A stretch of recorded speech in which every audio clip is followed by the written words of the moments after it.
opinion of the state of this law today and the state of free speech in the European Union? Yeah, in one word, it's terrible. When I did the negotiations, I tried to have a definition about what is harmful speech and what is hate speech. Of course, they didn't want to make that definition because no one is able to make a definition of that. But with this new law, this Digital Services Act, now they turn the things around. Normally, if you now they created a law to suppress people because this is what it is. It's censorship, misinformation, disinformation. We have seen a lot of it by our governments, even by our European Commission during the COVID period. Terrible time. There was no real debate. People were not able to speak out. There was only one right narrative, and that was the ones of the governments. It was everywhere the same, except in Sweden. It was a little bit different. But now they have made a law to use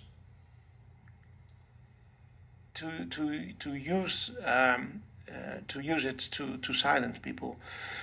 And I always say that free speech is not only a right, it is an obligation.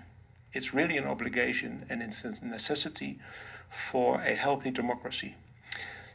Right. I mean, I think many people would agree with you. But in terms of the Digital Services Act, correct me if I'm wrong, but the problem is the definition of hate speech, right? Yes. I mean, what is hate speech? I mean, anyone can define hate speech according to their own terms. Is this the essence of the problem? Yeah, well, it's about misinformation and disinformation, but also hate speech and harmful speech. And yeah, you cannot define it because it's a feeling, it's an emotion. It's for you, it's different than for me. I don't care what people call me all kinds of names, but for me it's not a problem. But especially the left, the liberal left is using this to silence people who have a let's say a different opinion about things. And in a healthy democracy, we need a debate. This is what a democracy is about. And if you cannot speak freely, then the democracy is really under pressure, and that is what's going on right now. And the same applies, I guess, to definitions of misinformation and disinformation. Only, obviously, this is very sensitive at the moment because Europe and European governments feel under threat. There's the Ukraine Russia conflict, for example, and attempts by foreign powers perhaps to influence the debate here. I mean, what is the solution then? Obviously, we want to protect ourselves from that kind of influence, and at the same time, we want freedom of speech. Is there any kind of compromise possible? Yes, the fight against disinformation was meant to prevent foreign interference, especially during elections, for example, by China or Russia or Turkey. But now this is used to silence their own citizens with a different opinion, and willing opinion for the left. Of course, we have to fight against disinformation, and it is important, but silencing people is not a solution.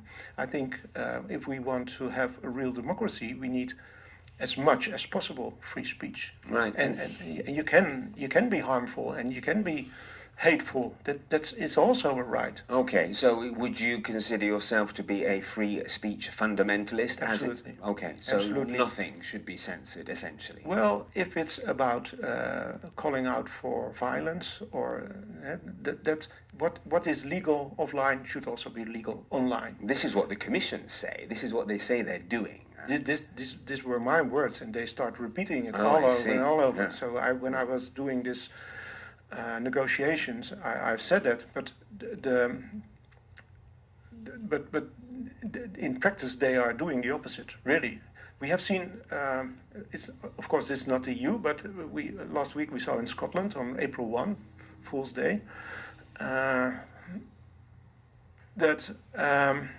You cannot argue about the physical aspects between a man and a woman. This is the gender debate, right? The gender debate, and it's a hate crime. You can go to prison. In Canada, we see opinion crimes. Only the word is insane. Opinion crimes. You can go to jail for life for the wrong opinion. This is a disease, an autoimmune disease of the West. We only see this in the West. We have something very precious, and that is called democracy. We don't see that in many other parts of the world. But democracy is really disappearing. And it starts with censorship, always.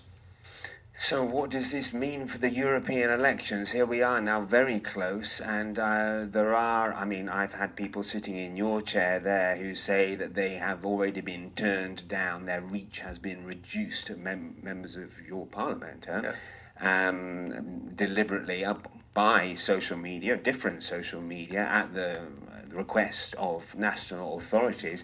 I mean, I guess that they're doing this because, I'm presuming it's true, but I guess they're doing it because they're afraid. I mean, what do you think? Is there a solution? I repeat my question. What can we do? The establishment is really afraid of what's going on because people don't buy it anymore. The establishment, they had the chance. It's their obligation also as a politician to make people's lives better. But they make people's lives very expensive, very complicated. Illegal immigration, the energy bill, the farmers, our food system. They destroyed our energy system. They destroyed our food system. Illegal immigration is growing, and people are fed up with it. They don't accept it anymore. And that's why people are moving to more conservative political parties if it comes to a vote. So they are really afraid. The only thing they are doing now is not coming up with better solutions.